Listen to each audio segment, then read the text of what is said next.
झारखंड में सहायक अध्यापक लंबे समय से अपनी मांग को लेकर बीच बीच में धरना प्रदर्शन कर राजधानी रांची में सरकार का ध्यान अपनी ओर खींचने की कोशिश करते हैं, लेकिन कहीं ना कहीं इन्हें नज़रअंदाज किया जाता है। बता दें कि अभी हम झारखंड मुक्ति मोर्चा के कैंप कार्यालय में मौजूद हैं और देख सकते हैं कि यहाँ पर तमाम जो पारा शिक्षक सहायक अध्यापक हैं वो पहुँचे हुए हैं और तमाम लोग जो है जेएमएम कार्यालय के बाहर धरने पर बैठ गए हैं। अगर इससे एक दिन पूर्व की बात करें तो कांग्रेस के दफ्तर जो प्रदेश मुख्यालय है वहाँ पर भी तमाम जो सहायक अध्यापक हैं उनका धरना प्रदर्शन चला था।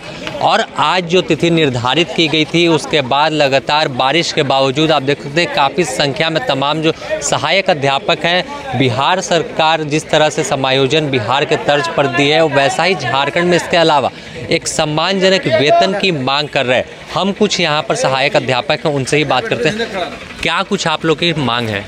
हम लोग का मांग है कि बिहार में जिस तरह नियोजित शिक्षक का राज्य का दर्जा दिया है उस सबका जैसे वेतनमान दिया जा रहा है, वही मांग है कि हम लोग का भी उस तरह किया जाए। ये सरकार जब बने थी तब ये बोला था कि आप लोग का 3 महीना के भीतर वेतनमान देने का काम किया जाएगा, जो आज 4 साल पार होने जा रहा है कि आज तक वेतनमान पर मुख्यमंत्री कुछ आज तक चर्चा भी नहीं की है। जो कि हम लोग का कल प्रदेश कांग्रेस कार्यालय में धरना प्रदर्शन था, आज जेएमएम कार्यालय में धरना प्रदर्शन है। हम लोग शांतिपूर्वक, बारिश हो रहा था तो हम लोग जेएमएम कार्यालय में अंदर में बैठे थे, तो वहाँ के कार्यकर्ता जेएमएम कार्यालय के कार्यकर्ता ने हम लोग को वहाँ से बाहर कर दिया कि कहाँ आपके पास आज धरना प्रदर्शन का पेपर है। हम लोग बोले 2 मिनट का समय दीजिए, कोई समय नहीं, बाहर निकलिए। हम लोग को वहाँ से पुलिस प्रशासन और जेएमएम का कार्यालय का जो स्टाफ है वो सब हम लोग को बाहर कर दिया, जो कि जेएमएम कार्यालय के सामने रोड के पास हम लोग धरना प्रदर्शन आज दिन भर का कार्यक्रम है, जो आज हम लोग यहाँ रोड पर पानी में भीगते हुए हम लोग आज का कार्यक्रम को सफल बनाएंगे। कब से आप लोग आंदोलन कर रहे हैं? कितना दिन से आप लोग आंदोलन आप लोगों का चल रहा है? हम लोग का खूने में आंदोलन है सर। हम लोग शिक्षक हैं और आज 17 वर्ष से आंदोलन कर रहे हैं, लेकिन विगत या माटी की सरकार, हेमंत सरकार को जब हम लोगों ने सर्वसम्मति से इनको चुना और छत्तीसगढ़ की सरकार को रघुवर दास को उखाड़ के फेंका और इन्होंने बताया कि हेमंत जी ने कि हमारी सरकार बनेगी और 3 महीना के अंदर आपको हम वेतनमान देंगे, लेकिन आज तक वह विषय में वह एकदम शिथिल पड़े हुए हैं। उनको जगाने के लिए आए थे कि अभी भी समय है सर, आप मेरी बात को सुने। लेकिन कार्यालय के समक्ष हमारा 2 दिवसीय हड़ताल था। मैंने 2 तारीख को कांग्रेस के यहाँ भी भूख हड़ताल दिया और 3 तारीख को जेएमएम कार्यालय के यहाँ भी दिया, लेकिन कुछ लोगों के व्यवहार से मैं बहुत ज़्यादा दुखी हूँ, जिसके कारण आज रोड पर हम लोग धरना पर बैठे हुए हैं। और यदि हमारी मांग को नहीं माना गया तो सब पूरे झारखंड के जितने भी सहायक अध्यापक हैं वह रांची कूच करेंगे और जोरदार आंदोलन करेंगे। धन्यवाद। 4 साल गुजर गया है सरकार को, मैनिफेस्टो में भी, तो क्या उम्मीद है कि आप लोगों की मांग पर विचार सर? अभी ये माटी की सरकार है और हम लोग भी माटी का ही आदमी हैं, माटी से ही जुड़े हुए हैं, वो भी माटी से जुड़े हुए हैं। उन्होंने कहा था, लेकिन 4 साल से वो जिस चीज़ को भूल गए थे उसी को याद दिलाने के लिए आए, तो याद उनको इतना अच्छा से आया कि हम लोग को बाहर कर दिए। और आज हम लोग यहाँ रोड पर बैठे हुए हैं और हमारी मांगों से वो लगता है वो लोग विचलित हो चुके हैं। और आज ये चीज़ हम लोग कह देते हैं कि हम लोग जिस तरह अपनी मांगों को बीजेपी की सरकार से मांगे वो नहीं दिए और हम लोग उन्हों की सरकार को गिरा दिए, उनको उखाड़ कर फेंक दिए, उसी तरह अगर ये हमारी सरकार जो माटी की सरकार है अगर हमारी बातों को नहीं मानेगी तो इसका अभी भी 15 महीना उनका समय है।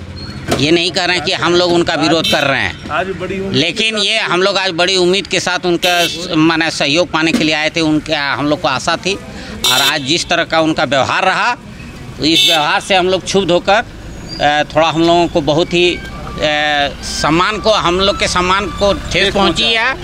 और अभी भी 15 महीना उनका समय बचा हुआ है। अगर वो हम लोग के मांग को पूरा कर देते हैं तो ठीक है, नहीं तो फिर हम लोग की बारी आएगी, हम लोग देखेंगे। तो जैसा कि आपने सुना कि अभी सरकार पर उम्मीद कायम है और साफ तौर पर कहना है कि जिस उम्मीद से सरकार बनाई थी कहीं ना कहीं उस उम्मीद पर अब सरकार खरी नहीं उतर रही। हम कुछ और भी यहाँ पर महिला सहायक अध्यापक जो हैं वो बैठी हुई हैं, उनसे बात करते हैं। बारिश भी हो रही है उसके बावजूद आप लोग यहाँ डटी हुई हैं। ये हमारे राज्य के मुखिया की देन है कि जिनको हम लोगों ने खड़ा किया, माटी के लाल, हमारे झारखंड के राजकुमार, और जब हम अपने ही घर में आए तो बोले कि बाहर निकलो भाई, बाहर निकलो, आप यहाँ पे कुछ नहीं कर सकते हो, जो करना है जितना कार्यक्रम बाहर जाइए। आखिर क्यों? इनको आज तख्त देने वाले हम ही लोग हैं। हम लोग दिन रात एक किए हैं, तब आज ये खड़े हुए हैं। हम झारखंड के हैं, झारखंड के मूल निवासी हैं। अगर हम अपने राज्य के प्रतिनिधि के पास ना जाए तो कहाँ जाए? हम अपनी तकलीफ को इनसे ना कहें तो किन के पास जाएं? और इनके कार्यालय आज हम आए हैं तो बोल रहे कि घर से बाहर निकल जाओ भाई, आप यहाँ पे हमारी बात नहीं रख सकते हो। क्यों? तो आगे हम रोड में बैठे हुए, पानी गिरा, आसमान गिरा, अब जो गिरे यहीं पर बैठना पड़ेगा। मुखिया आए और हम लोग से बात करें। आखिर ये शोभा देता है कि एक शिक्षक से आप इस तरह का व्यवहार करें? आखिर हम लोग अंदर कर क्या रहे थे जो इस तरह का व्यवहार हम लोगों के साथ किया गया और बोला गया कि आप लोग बाहर निकल जाइए? क्यों भाई, क्यों? हम यही पूछना चाहते हैं कि ऐसा क्यों किया गया हम लोगों के साथ? कौन सा सौतेला व्यवहार? हमने क्या क्या कर दिया अंदर? ऐसा तो कुछ था नहीं। हम लोग अपनी बातें रख रहे थे और अपनी बातों रखने के लिए इसका 3 दिन पहले परमिशन लिया गया यहाँ से कि आके हम लोग 1 दिवसीय धरना करें, लेकिन इस तरह का व्यवहार की अपेक्षा हम लोग को इस कार्यालय से तो बिल्कुल नहीं थी, बिल्कुल नहीं थी। प्रदेश उपाध्यक्ष झारखंड सहायक अध्यापक मोर्चा प्रीति सिंह। आगे की क्या रणनीति आप लोगों की है? आगे की रणनीति यही है कि जिस तरह का हम लोग अपमानित करके घर ऑफिस से बाहर निकाल दिया गया है, वो प्रवक्ता महोदय कौन है, वो माफ़ी मांगे शिक्षक समाज से। हम लोग उसके बाद अपना आगे का रणनीति खुलासा करेंगे। तो अब यहीं पर बैठे रहेंगे? जी, हम लोग यहीं पर बैठे रहेंगे, उनका माफ़ी मांगने तक हम लोग इंतजार करेंगे। तो साफ तौर पर जिस तरह से आज झामुमो दफ्तर में तमाम सहायक अध्यापक घेराव करने पहुंचे हुए थे, जिसके बाद बारिश का मौसम है और बीच बीच में बारिश हो रही है, तो इन्हें जो कैंप कार्यालय झामुमो का वहाँ कोई कर्मी मौजूद थे, उन्होंने बाहर जाने को कह दिया, जिससे उन तमाम सहायक अध्यापकों में एक आक्रोश देखा जा रहा है। और साफ तौर पर कहना है कि जब तक कोई आधिकारिक रूप से जो झामुमो के नेता हैं, अधिकारी हैं, वो इनसे माफ़ी नहीं मांगते उस कर्मी के दुर्व्यवहार के बदले, तब तक वो यहाँ पर बैठे रहेंगे। बता दें कि पारा शिक्षक जो हैं सहायक अध्यापक बनाए गए, लेकिन वेतनमान और बिहार सरकार के तर्ज पर समायोजन की मांग को लेकर लंबे समय से इनका आंदोलन चल रहा है और करीब 1 महीने से अधिक का समय गुजर गया। राजभवन के पास भी धरने पर डटे हुए। अब देखना होगा कि आगे कब तक इनका धरना प्रदर्शन अनवरत जारी रहेगा। फिलहाल द न्यूज़ पोस्ट में इतना ही। अपने सहयोगी संतोष के साथ Sameer, the news post, Karachi.